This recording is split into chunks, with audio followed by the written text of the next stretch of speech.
Okay, so let's get straight into it. Something's changed. You can see there's a whiteboard behind me now.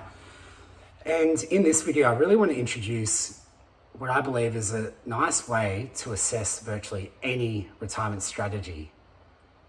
So I'm going to move this chair to the side. So what are the important inputs into a retirement framework where we're going to assess a retirement strategy? So, of course, there is the retirement strategy itself. So let's say strategy.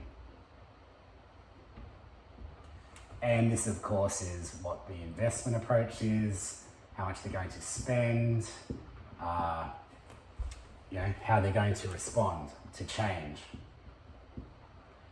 What is the investment strategy? Of course, and this goes without saying, it is very important that this is not the only thing and it's not a one size fits all. Also of importance is the who. So I'm going to write up here circumstance. And this is the things about people that make them them. So, how old are they? How much do they have in retirement savings? Do they own a home? Are they married or single? This is all going to affect whether this is optimal. If someone is very wealthy or someone has low wealth, that obviously affects their outcome. Whether they're eligible for the pension, at what age, their partner's age, etc. All very relevant in assessing this. Lastly, so I'm going to call the strategy how they're going to do it. I'm going to call the circumstance who. And lastly, I'm going to say what do they want to achieve with it. So goals.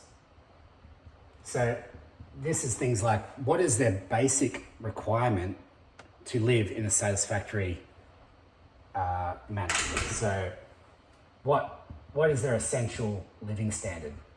Is this $50,000 a year? Is it $30,000 a year?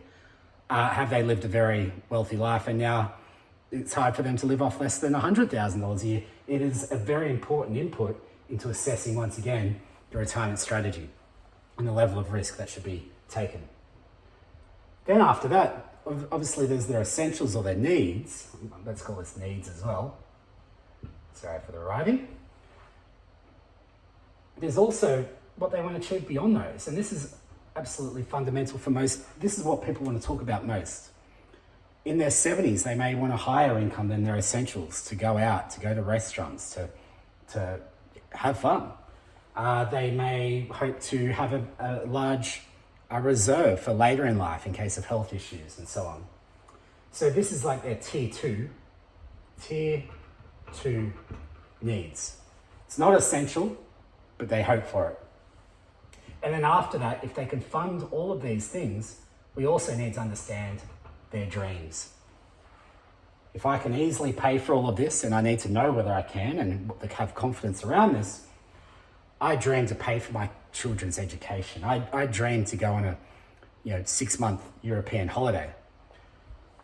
Needs, hopes, and dreams are the goals of the retiree. Their circumstance, such as age, dollars, marital status, home ownership status, all of these feed in to assess the retirement strategy.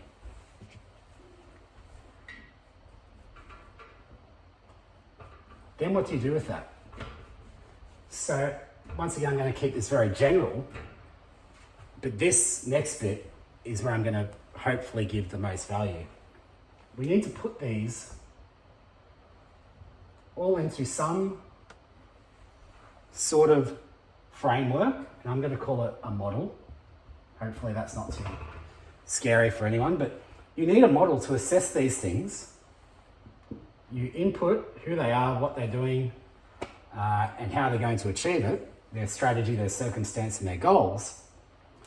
And let's not define what this is right now.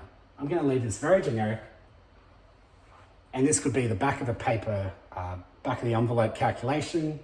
It could be using the government website MoneySmart, which I'm going to talk a lot about later. Could be using a framework more sophisticated that I might propose later as well. We need a model to assess and combine what this is going to do, and that'll give some sort of output.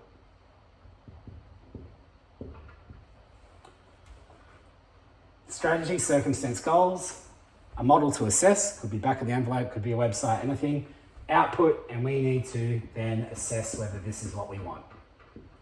If we like it, good, great. We've got a retirement strategy. If we don't, perhaps we go back to where we started and assess something else. So, once again, very simple, but this allows for any degree of complexity. And I'm going to, over the next few videos, now that I've introduced this framework, utilize this to show what we're doing wrong.